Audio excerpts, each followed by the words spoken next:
Hablaremos hoy sobre el diluvio o sobre los diluvios. En casi todas las partes de la Tierra aparecieron antiguas tradiciones relativas a un gran diluvio. Un recopilador llamado André, no tenemos más datos. Bueno, señor, es muy poco. Es poquísimo. Pero en cualquier caso, este hombre estableció en 1891 la existencia de 63 leyendas del discurso. En realidad, lo que sí te puede decir es que encontró, después de mucho buscar, 63 leyendas, que no es lo mismo que establecer la existencia de 63 leyendas. Ahí Víctor Hugo.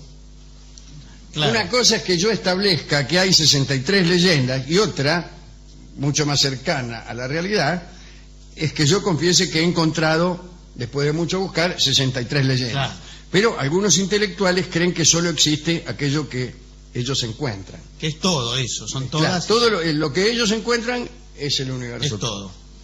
André había encontrado 13 leyendas del diluvio en Asia, 9 en Australia, 4 en Europa y 37 en América.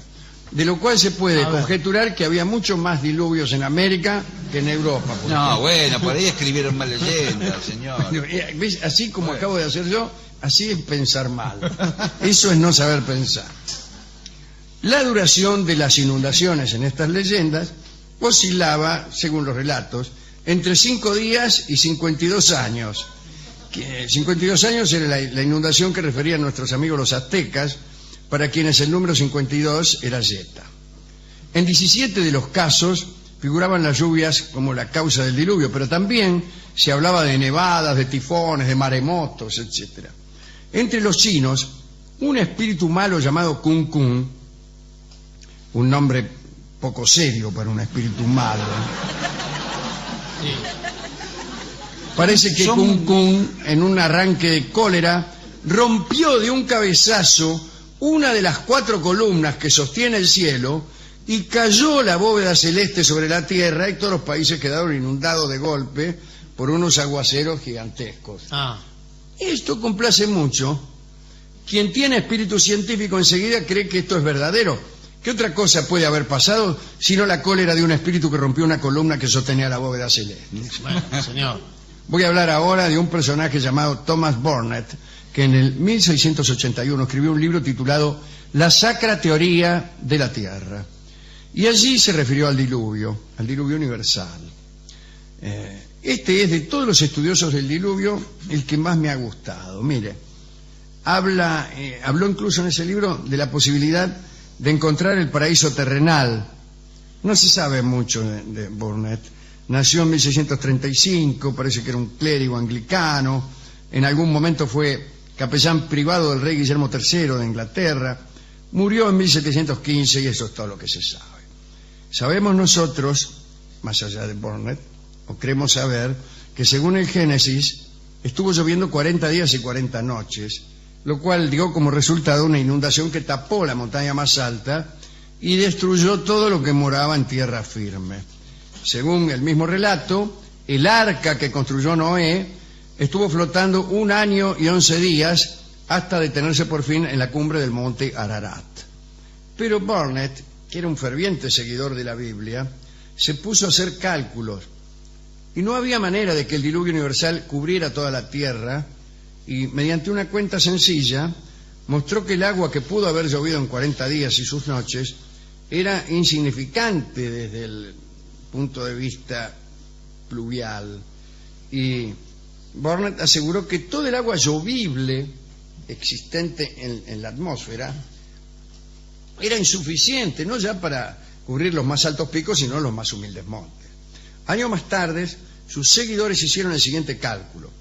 La superficie de nuestro planeta es aproximadamente de 432 millones de kilómetros cuadrados. Si lloviera todo el agua contenida en la atmósfera, todo el agua lloviera, esto es alrededor de 1.300.000 millones de litros, la Tierra quedaría cubierta con una capa de menos de 3 centímetros de espesor, que no solo no taparía los altos montes, sino que ni siquiera ocultaría los bajos pastos de este mundo. También Voltaire, algo desengañado, hizo algunos cálculos en contra de la idea del diluvio Y contrariamente a lo que hacía todo el mundo, que quejarse de la insuficiencia de alimentos para los animales del arca durante un año, que decían, ¿y dónde puso el morfe? ¿Qué comían? Todo eso. Voltaire se preguntaba cómo se había alimentado la humanidad después del diluvio, puesto que hubieran quedado inutilizables todas las tierras cultivables. Pero siempre hay alguien que contesta algo, por ejemplo, comerían pescado.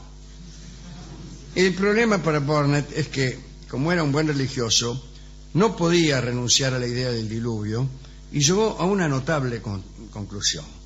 Si el desastre no había caído de los cielos, es porque había irrumpido desde la profundidad. Tomando una idea de Descartes, conjeturó que en el momento de la creación la Tierra era una esfera perfecta y paradisíaca, cubierta por una corteza de materia sólida y lisa. Repudiaba las montañas este hombre. Y con los océanos fluyendo por debajo de la corteza. Un día la corteza se partió y allí tuvo lugar el diluvio. Burnet llamó a esta teoría la sacra teoría y llamó la atención a Newton, nada menos que Newton, Entró. el más notable de los cerebros que han existido. Y empezaron a tener una correspondencia muy interesante. Discutían el problema de la creación en solo 6 días. Los dos decían que eran pocos días. Al final Newton insistía en que la Tierra de ese entonces giraba más despacio, entonces los días eran más largos. Newton, que fue el creador de nuestra física clásica actual, ¿no? Después está la física cuántica y está la versión relativista, pero el valero más... El más grosso después de Copérnico. No después de Copérnico. El más grosso de cuantos han existido. No después de Copérnico. Está bien, señor. Después, pero... Quiero decir, después de Copérnico sí. Históricamente. En forma cronológica. Sí. Pero es el más grande de los pensadores que existieron. Ese tipo creía en brujas. Tenía, bueno, por empezar tenía esta clase de correspondencia con el tipo, ¿no? Creía en brujas y según dicen, yo no sé, estas cosas están llenas de macanas también, ¿no? Fue uno de los principales, fue uno de los maestres de la Prière de Sion, que es una vieja y legendaria organización que va conservando una serie de secretos en el tiempo. Por eso yo no creo en ninguna de esas cosas. Tiene que ver con el código Da Vinci, etcétera, etcétera. Bueno, no importa. Nuestro amigo Burnet también pretendía indicar la ubicación exacta del paraíso terrenal. Antes del diluvio, decía Burnet, el paraíso estaba en el hemisferio sur, apenas debajo del Ecuador, lo que garantizaba una eterna primavera, ¿no? Las condiciones eran tan buenas allí que uno podía vivir hasta la edad de 900 años. Después se moría como un perro. Sí. Pero el hundimiento de la corteza terminó con el paraíso y la tierra adquirió el aspecto que hoy presenta. Hay que decir ya que algunos siglos antes, muchos buscaron el emplazamiento al paraíso, sobre todo los viajeros que iban al Asia, ¿no? Aquí hemos contado la historia del preste Juan, que escribió al emperador de Bizancio y al Papa también, diciendo que el paraíso estaba muy cerca de donde él vivía, a unos 3 días de viaje, ¿no? Cristóbal Colón también se interesó por el asunto, lo situó cerca de la desembocadura del Orinoco. Dedujo que ese río tenía que venir del paraíso terrenal y así se lo comunicó al rey de España. No hace mucho tiempo un inglés llamado Willox aseguró que el paraíso estaba entre los ríos Tigres y Éufrates, allí donde la medialuna de las tierras fértiles, donde estaban los sumerios, lo que se llamaba la Mesopotamia, no la Mesopotamia de Entre Ríos, Corrientes y Misiones. Lo que hoy es Irak, no parece muy paradisíaco que diga. Pero bueno, la teoría del diluvio de Burnet era bastante débil y renunciar a los escritos bíblicos era cosa difícil. Y entonces inventó Burnet la teoría del océano en retirada, o adscribió a esa teoría, que en realidad la había creado nuestro amigo Leibniz, aquel de las mónadas, bueno, el del cálculo infinitesimal. Esta teoría fue sustituto muy popular del diluvio, Se hablaba de un gran océano originario que retrocedía poco a poco. El agua, ¿no es cierto?, entendida como elemento primordial, como decía Tales de Mileto o Anaximandro, gente que hablaba de un agua original, qué sé yo. Pero esta teoría tenía algunos puntos muy débiles. Por ejemplo, ¿a dónde iba a parar el agua sobrante a medida que el océano retrocedía? No sabemos. Tampoco explicaba la existencia de los volcanes, y entonces aparecieron unos tipos, los plutonistas, que creían que todo podía explicarse a partir de los volcanes. El caso es que en 1788 Jane Houghton publicó todas estas ideas y fue acusado de negar la evidencia de la creación y de negar la evidencia de un diluvio catastrófico. Voy a contar un pequeño dato final que tiene algo de mítico y algo de verdadero. No está claro que el agua que inundó la Tierra en el diluvio fuera agua atmosférica. Esta agua provenía de lo que llamaban los judíos las aguas de arriba. Creían los hebreos que sobre la bóveda celeste había agua y que Dios, para generar el diluvio, sacó un tapón, y ese tapón era una estrella, era una de las Pléyades. Pero, oh curiosidad astronómica, en la época en que se calcula que tuvo lugar el diluvio, es decir, por el tercer o cuarto milenio antes de Cristo, una de las Pléyades desapareció, dejó de verse. O sea, seguro se trataba de una estrella que se apagó y no la vieron más. Eso es todo. ¿Y entonces? Eso es todo. Sí, señor. Hasta ahí lo que tengo que decir. Epa. Acerca de esa Pléyade que falta, hay un montón de leyendas. No me lo diga ahora. No, no se lo voy a decir nunca.